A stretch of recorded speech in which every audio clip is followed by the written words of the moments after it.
وہ کسی کے آبا و اجداد تو تھے، اور اس کی اولاد سے کفار و مشرکین یا جو بھی ہیں کوئی نہ کوئی تو تھا۔ وہ کن کو بچانا چاہتے ہیں، کن کے ایمان کو، اسلام کو، اور حضور کے آبا و اجداد کے دین اور ان کے ایمان کی نفی کرنا چاہتے ہیں۔ اگر آقا علیہ السلام کے آبا و اجداد وہ سماکم المسلمین کے مصداق نہیں ہیں تو کسی کا نسب بھی سماکم المسلمین کا مصداق نہیں ہو سکتا۔ پھر خدا کو کسی کی ذریت سے کیا غرض؟ پھر حضرت ابراہیم علیہ السلام کو کسی کی نسل میں ایمان بچانے سے کیا غرض اور کیا دلچسپی ہے؟ ان کو دلچسپی تو ایک محبوب سے ہے، ایک رسول آخر الزمان کی ذات سے ہے، جنہیں مانگ رہے ہیں مولا میرا پوتا بنا دے، وَابْعَثْ فِيهِمْ رَسُولًا مِّنْهُمْ، ان مسلمانوں میں ان کو پیدا کرنا، اس نسب میں، نسب اسلام میں۔ تو جب قرآن میں ثابت ہو گیا کہ من قبلوں کے لفظ میں کہ حضور کی آمد سے پہلے بھی مسلمان تھے اور ملت ابراہیمی کے پیروکار تھے اور دین حنیف پر تھے، جب ثابت ہو گیا تو پھر کیا وجہ ہے کہ اسے حضور کے نسب سے نکال کے اوروں کی طرف لے جایا جائے؟ اور اگر کوئی تاریخ کی کسی کتاب کا حوالہ دے تو اٹھا کے پھینک دے، دیوار میں پھینک دیں، رد کر دیں کہ قرآن سے بڑی بات کسی تاریخ کی کتاب کی نہیں ہو سکتی۔ آپ چھوٹی موٹی تاریخ کی باتوں کی لغویات کو قبول کرتے ہیں، اسرائیلیات کو قبول کرتے ہیں اور خدا کے کلام کو رد کرتے ہیں۔ قرآن سے بڑھ کر کیا کتاب ہو سکتی ہے؟ اور پھر حضور کے نسب سے بڑھ کر عزیز نسب اللہ کو اور اللہ کے پیغمبروں کو کیا ہوگا کہ اس نے مسلمان بھی بنائے رکھے، دین حنیف پر بھی رکھا، ملت ابراہیمی پر بھی رکھا، ایمان اور توحید پر بھی رکھا، مگر وہ حضور کے نسب کے لوگ نہیں تھے، وہ اور لوگ تھے۔ اور حضور کے نسب میں معاذ اللہ شرک کو اجازت دے دی آنے کی، جس میں نور مصطفیٰ نے ٹھہرنا تھا۔ تو قرآن کی نص کہتی ہے من قبل، حضور کی ولادت سے پہلے سماکم، تمہارا نام مسلمان رکھا تو مسلمان تھے، ملت ابراہیمی کے پیروکار تھے، وفی حاضا،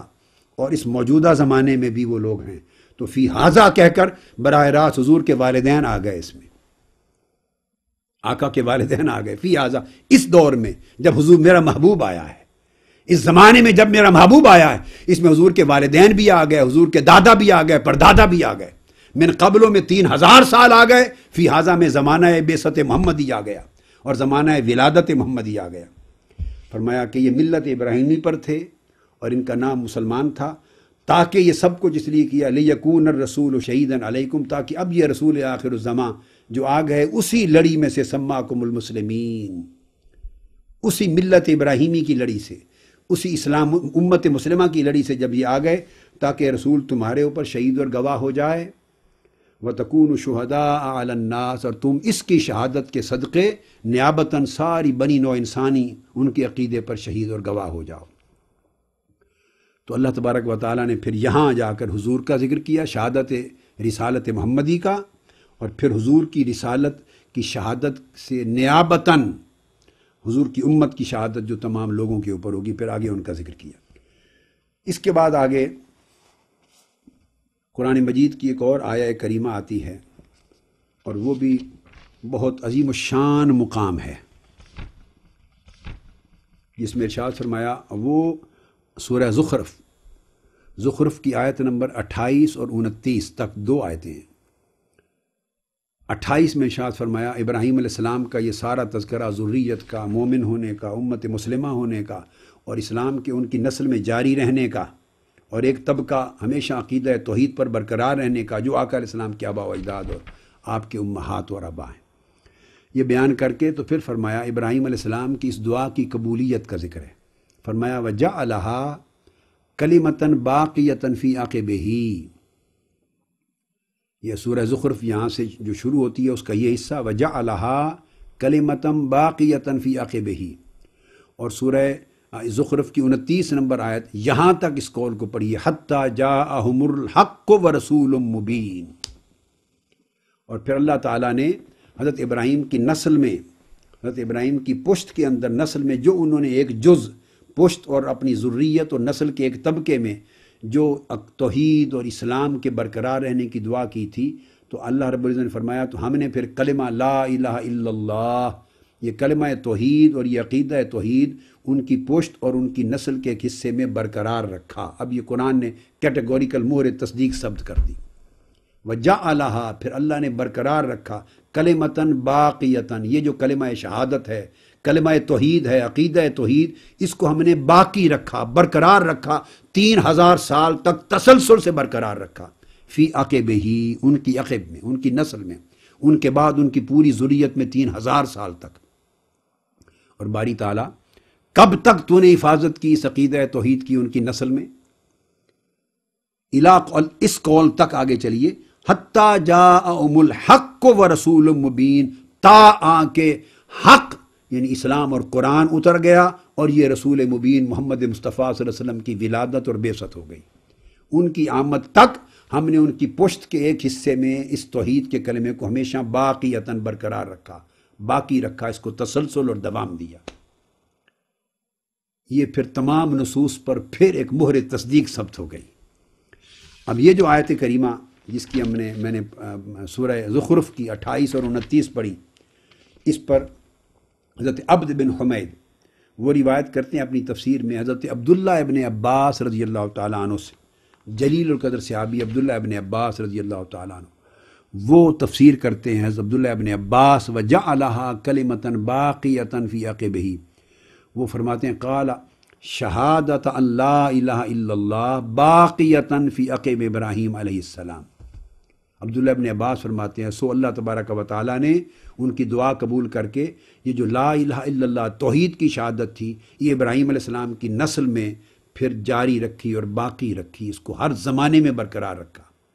حتیٰ جاءہم الحق و رسول مبین، وہ اتنے تسلسل سے ایک نسل میں برقرار رکھا کہ اس نسل میں سے پھر رسول پاک صلی اللہ علیہ وآلہ وسلم کی ولادت اور بعثت ہوئی۔ پھر امام ابن جریر نے بھی حضرت مجاہد التابعی سے یہ روایت کیا،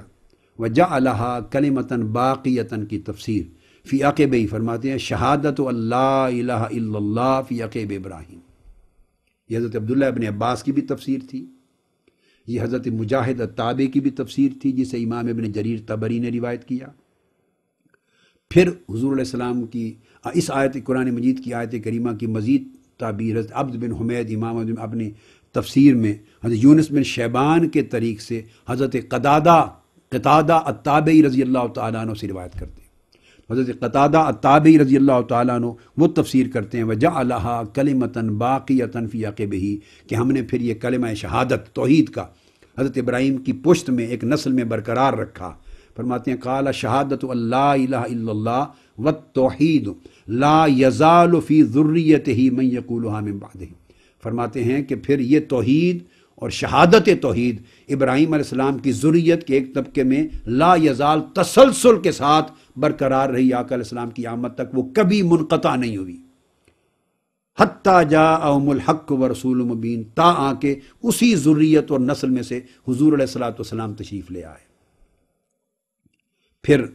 امام عبد الرزاق صاحب مصنف وہ اپنی تفسیر میں حضرت یحییٰ بن معین جو امام ہیں تفسیر کے اور جرح و تعدیل اور حدیث کے، ان کے طریق سے روایت کرتے ہیں امام عبد الرزاق، اور وہ بھی حضرت قتادہ التابعی رضی اللہ تعالیٰ عنہ کی تفسیر ہے۔ فرماتے ہیں وَجَعَلَهَا كَلِمَةً بَاقِيَةً فِي عَقِبِهِ قَالَ الْإِخْلَاصُ وَالتَّوْحِيدُ لَا يَزَالُ فِي ذُرِّيَّتِهِ کہ توحید اور اللہ کے دین پر اخلاص ان کی ذریت کے ایک طبقے میں بغیر انقطاع کے تسلسل کے ساتھ برقرار رہا، یہاں تک کہ جاءہم الحق و رسول مبین، یہاں تک کہ رسول پاک صلی اللہ علیہ وسلم کا ظہور ہو گیا اسی ذریت میں سے۔ اور فرمایا کہ وہ توحید اللہ تعالیٰ کی وحدانیت کا اعلان کرتے رہے اور اللہ تعالیٰ کی ہمیشہ عبادت کرتے رہے۔ پھر امام ابن المنذر نے آگے روایت کیا ہے، ابن جریج جلیل القدر تابعی ابن جریج ان کی تفسیر بیان کی ہے، اور وہ بھی کہتے ہیں فی عقب ابراہیم فلم یزل بعد من ذریت ابراہیم من یوحد اللہ ویعبدہ بقولہ لا الہ الا اللہ۔ فرماتے ہیں کہ حضرت ابن جریج فرماتے ہیں کہ اس آیت کا معنی یہ ہے کہ پھر اللہ تبارک و تعالیٰ نے ابراہیم علیہ السلام کی دعا ایسی قبول کی کہ ان کی ذریت کے ایک طبقے میں